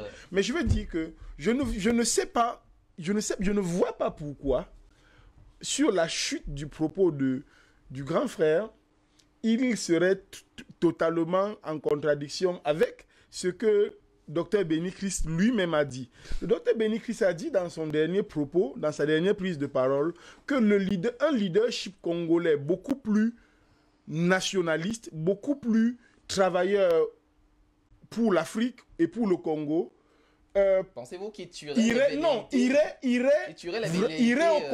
au Rwanda dire pourquoi est-ce que tu as besoin de tuer pour avoir quelque chose que je peux te donner? C'est-à-dire que dans le cadre de la construction de l'Afrique, pourquoi est-ce que tu as besoin, si on crée un groupe sous-régional... Ce qui ne justifie pas ce que l'autre fait. Je suis tout à fait d'accord. C'est pour cela que d'un point de vue, c'est pour ça que, même si je ne suis pas d'accord avec la transposition mécanique que fait Patient, je pense que... Je vous relance, maître, je vous relance. Pardon, pardonnez-moi une seconde. Rim, écoute, je vous en prie, je lui arrache une parole, 2 secondes. Rim, permettez-moi une seconde. Un instant, il faut que... Dr Bénécrist, je vous obéis, Rim. Je vous obéis. On n'a plus beaucoup de temps. Allez, finissez, chutez, sur votre propos. Oui, je disais que... on verra s'il y a du temps. Même si je ne suis pas... Donne-moi une seconde. Pardon. Allez-y, chutez. Parce qu'il ne va pas me laisser finir, je le connais. Je n'ai pas le monopole de la parole, c'est pas mon pays. Allez, chutez. Parfait, mieux a dit plus que moi sur le Congo. Ne chutez pas, mais tu as plus qu'à dire. Donc, ce que je veux dire, c'est quoi? C'est que il y a bien dans leurs propos l'idée que un leadership politique mieux utilisé, mieux constitué, mieux orienté et alimenté idéologiquement pourrait mettre fin à cette affaire en disant au Rwanda, moi je comprends ce que tu fais. L'idée c'est de donner au peuple d'Afrique ce que tu donnes à ton pays là. C'est ce que nous tous on veut. Mais on n'a pas besoin de se faire la guerre pour ça. Et on n'a pas besoin de prendre les ordres de quelqu'un d'autre ailleurs. Donc de ce point de vue là, on ne peut pas exclure que Kagame, ne serait-ce que du point de vue des Rwandais, soit un modèle. Parce que... Il ne l'est pas. Non, du point de vue des Rwandais... Il ne l'est pas.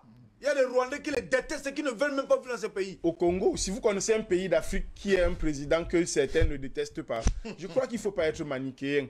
Ce que je veux relever simplement, ce que je veux dire, Rim, c'est que au point où on en est, il faut éviter des positions aussi radicales. Je suis un homme politique. Je suis d'accord. Et la politique, c'est la manipulation qui permet de fuir les extrémités. C'est la politique de compromission. La politique nationaliste fuit les extrémités. Allez, la politique nationaliste, c'est la fuir les extrémités.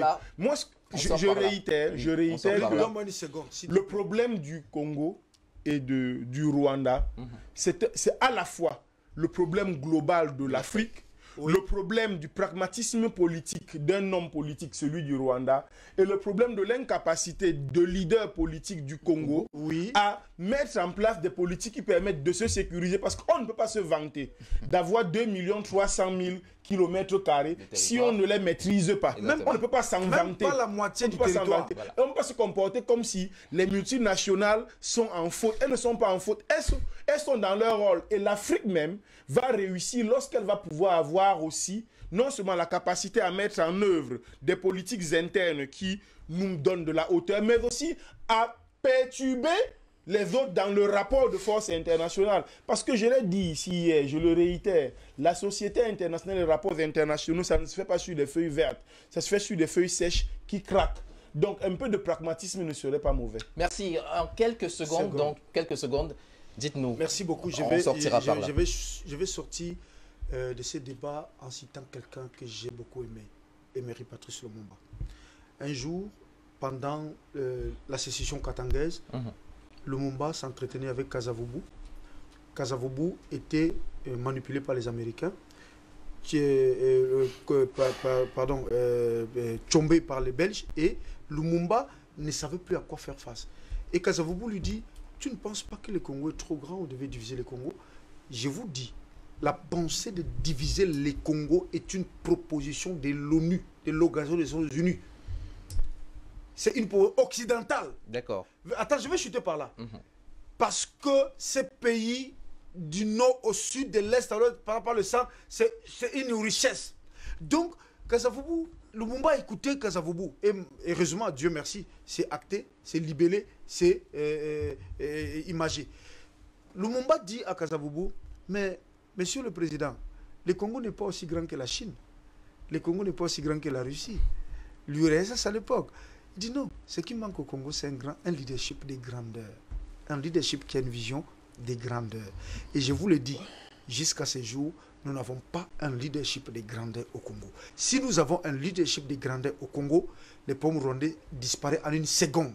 Donc, nous avons une élite. Je suis d'accord avec vous, mais je ne justifie pas. C'est que je ne justifie pas. Je chute par là, on m'a donné la dernière parole. Je ne justifie pas les exactions du Rwanda au Congo. Pas du Rwanda, parce que ce n'est pas le Rwandais qui est le Congolais. C'est un État fantoche, un État manipulé, occidentalité à outrance, qui sert les intérêts des Américains et des services de renseignement qui ne veulent pas que l'Afrique soit unie. Donc je le dis et je répète, le Congo et le Rwanda n'ont pas un problème. Ce sont les États fantoches qui sont établis dans les deux côtés, qui veulent utiliser les contingences et les réalités pour détruire ces pays. Parce que ce que fait Kagame, c'est très très nuisible pour le Rwanda de demain. Et ce n'est pas un modèle ni un exemple à suivre. Je préfère encore suivre l'exemple du Botswana, qui exploite son diamant et qui rétrocède une grande partie au développement de son pays, qu'un pays criminel qui finance le terrorisme dans un autre pays. Et je chute par là. En tant qu'homme politique, je crois. Je chute par là. En tant qu'homme politique, je chute par là, mais sans m'écraser la tête. En tant qu'homme politique, je crois que si je me suis engagé en politique, c'est pour mettre fin à ce genre d'élitisme sans vision, dont fait preuve les Kagame, les Tshisekedi et le reste. Et je crois que ce pays, le Congo, c'est un grand pays qui doit constituer le fer de lance du relèvement de l'Afrique. Et d'ailleurs, je m'inscris en vrai à ce que disait Frantz Fanon. Le Congo, l'Afrique a la forme d'un revolver dont la gâchette se trouve au Congo. Parfait d'homme, soyez patient. Chargé. Je suis la charge qui doit amener la détonation de ces revolvers. Et non seulement ça, je cite encore un autre qui a dit, Che Guevara, qui a dit le Congo est l'épicentre du relèvement de l'Afrique. Si vous prenez ça à la légère, messieurs, non. Prenez-moi au sérieux, parce que je vous dis, en 2023, je suis candidat, vous allez me soutenir.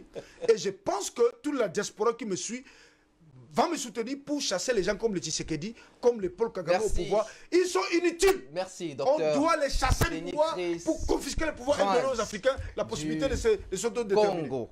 J'assume ce que j'ai dit. Justement qu'il retrouvera toutes ces lettres de noblesse aussi grandement et dignement que vous vous êtes habillé ce matin. Peut-être le Congo resplendira-t-il encore un jour. De toute manière, ce n'est plus seulement un vœu pieux nuit, une espérance, mais on le souhaite vivement. Alors, parfait. Et Dr Yam, en 30 secondes chacun, vous me donnez votre lecture. Le roi belge visite le Congo aujourd'hui. Il en a pour 6 jours. Votre lecture, rapidement. Mais d'abord, je constate que Jean-Pierre Bemba a demandé aux populations de sortir massivement pour accueillir le roi belge. Et pourtant, vous voyez la qualité de l'élite et du leadership congolais. Voilà. Je continue de vous dire que dans cette affaire-là, dans cette Afrique en construction, dans le discours on aura besoin d'un certain leadership de qualité si nous voulons mettre fin à ces conflits. Je suis désabusé de constater que sur ce plateau, il sera accueilli. Mes jeunes frères n'ont pas compris. Je pense qu'ils ont compris. Ils sont plus dans l'attitude de Wole Je félicite enfin Franklin. Ils sont plus dans l'attitude que dans la Je suis obligé de le dire. Parce que les gens, au moment où on fait ce plateau, les gens continuent de mourir au Congo, malheureusement. Merci, patient parfait. Dr Yam, votre lecture sur la visite du roi belge accueilli en grande pompe au Congo? Une insulte. Une insulte au Congo. Et je pense que si les... Je vous ai dit que mon problème... Moi, ce que je pense, c'est qu'il y a une crise de courage en Afrique. Ouais. Si les gens sont courageux... comment pouvez-vous accueillir le roi de belge au Congo? C'est un moment de deuil. De deuil de quoi qui est mort? Je dis c'est un moment de deuil pour l'Afrique de recevoir... Mais c'est terrible. Et vous savez la raison? On ne vous a pas dit? C'est pour rétrocéder la dent de Lumumba au Congo. Mais attends, mon frère. Moi, c'est pas si nous avons des élites ou nous avons des marionnettes. Les gens qui font même chasser par les rebelles. Merci, Moi, j'ai reçu une invitation pour participer à... Si tu partais là-bas, moi, je ne m'assois plus avec toi sur le plateau. Alors, tu es vraiment dans le radicalisme. C'est criminel. Non, chaque fois qu'un Africain... Attention, je ne suis pas d'accord avec l'attitude du grand frère Parfum d'homme ce matin. Oui. Chaque fois qu'un Africain défend fermement l'Afrique, on le traite de radical. Je ne comprends pas. On est en train de parler de 20 millions de types qui sont morts au Congo. Vous pensez que 20 millions de morts, c'est un jeu? Et je vous ai dit que c'était normal. Ne donnez pas aussi l'impression de me faire endosser ce que je ne défends pas. C'est dangereux. Je ne l'ai pas dit. Mais non, tout ça, tu es revenu plusieurs fois là-dessus. Comme si je l'acceptais. On va pas le relancer. C'est dangereux. Laissez-moi finir. Il n'y a pas d'agilité devant la mort. Il n'y a pas une dialectique de la mort sur laquelle on va commencer à philosopher. Si vous êtes pris dans l'histoire, dans la complicité avec la mort, vous êtes une valeur négative pour nous les Africains. La première valeur africaine, c'est la vie. Si vous êtes pris dans la complicité avec la mort, dans la destruction de nos valeurs, vous n'avez aucune place à notre table. Et c'est comme ça. Chaque fois que les Africains... Il faut que les Africains soient assez courageux pour dire nos valeurs, les voici. Ça, c'est pas nos valeurs. C'est tout. Si on ne fait pas ça et qu'on commence à dire non, on peut, en fait, voyons les hypothèses si. Ça marche pas comme ça en politique. Il faut que nous sachions une chose. La seule raison pour laquelle l'Occident a pu avoir le dessus sur le reste du monde, c'est parce que l'Occident dit voici mes valeurs. Et c'est ça que je défends. Le reste, ça ne me concerne pas. Oui, mais les Américains ont bombardé Hiroshima et Nagasaki. Et donc... L'Europe n'a pas honni... Ok, je voulais juste... Jean-Maître Yam a raison. Laissez-moi finir. Mais il n'a pas entièrement raison. Non, ce n'est pas ça la question. Les Américains ont bombardé Hiroshima. Mais attendez, est-ce que vous avez déjà entendu les Européens les condamner pour ça? Non. Ils ne les condamnent pas. Pourquoi? Même les Japonais, parce que c'est les bons morts pour eux. Parce que ça fait partie de leurs valeurs. C'est les bons morts pour eux. Oui, bien sûr. Est-ce que ça défend leurs valeurs? Alors nous ici, je dis ceci. Il faut toujours faire l'analyse concrète. On n'est pas là pour faire une analyse concrète. On est là pour défendre nos intérêts.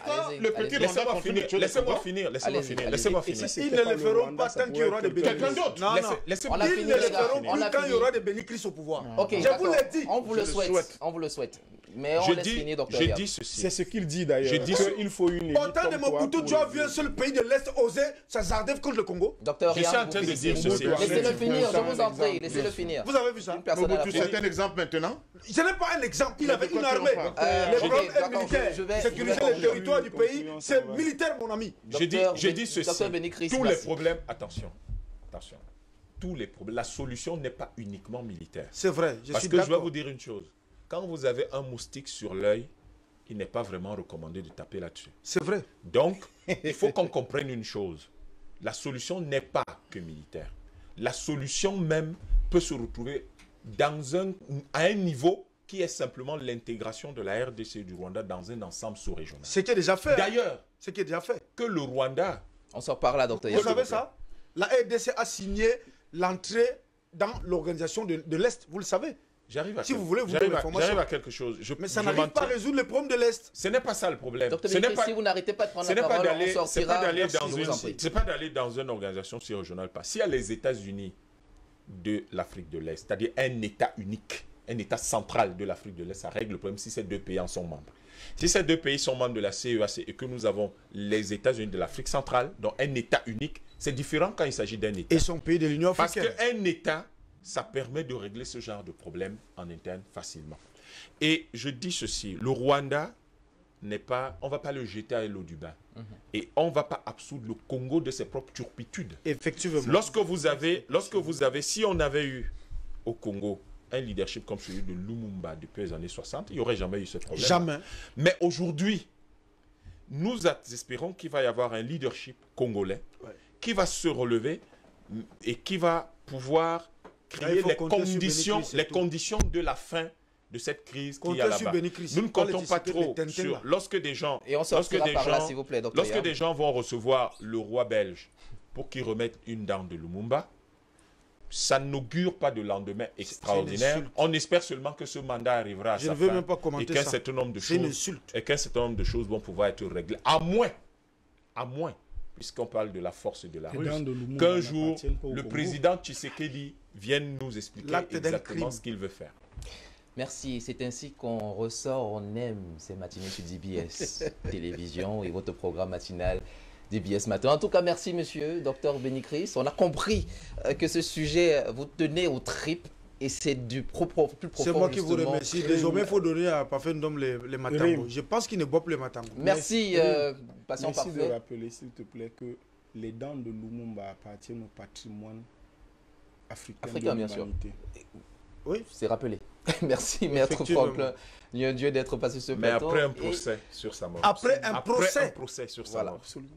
Pour qu'il y ait réconciliation, il faut déjà qu'il y ait vérité et acceptation de celle-ci. Docteur Yam, merci d'avoir participé à ce débat pour l'édification de l'Afrique. Le sujet qui nous rassemblait ce matin, c'était les enjeux cachés derrière la discorde qui dure et perdure entre ces deux pays, pourtant que tout devrait lier, aussi bien l'histoire, la culture que l'avenir, car nous sommes dans un continent pareil.